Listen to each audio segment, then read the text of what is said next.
A beam of light falls on a metal surface such that photoelectrons are generated.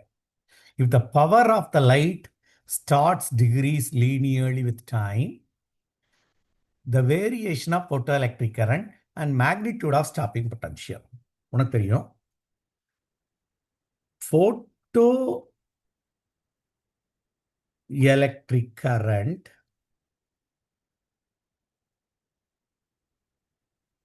directly proportional to intensity. அப்போ intensity அப்படின்றது energy radiated per second per unit area, power by area தான்.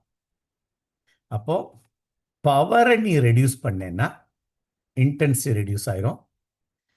Intensity reduce ஆயிடுச்சுன்னா photo electric current also will reduce. அப்போ இந்த ஆப்ஷனும் right.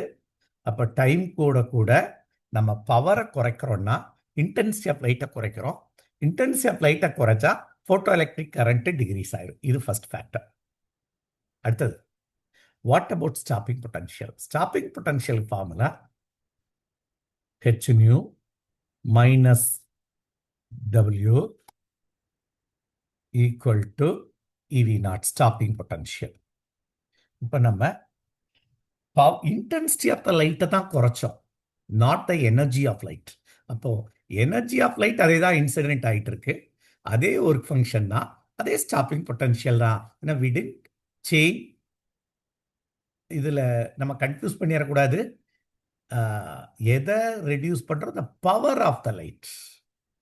பவர்ன்றது energy radiated per second per unit area. அப்போது நம்ம எதுவுமே சேஞ்ச் பண்ணல. அப்போது ஸ்டாப்பிங் பொட்டன்ஷியல் ரிமைன் சேம். இதான் கரெக்டு. அப்போ இது ஆப்ஷன் இல்லை. So 1 is correct. இது இன்டென்சிட்டி ஆஃப் லைட்டுக்கும் பவருக்கும் ரிலேஷன் தான்.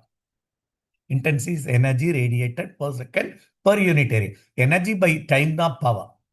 பவரை ரெடியூஸ் பண்ணுறோன்னா இன்டென்சிட்டி குறையும். இன்டென்சிட்டி குறைஞ்சா ஃபோட்டோ எலக்ட்ரிக் கரண்ட் குறையும்.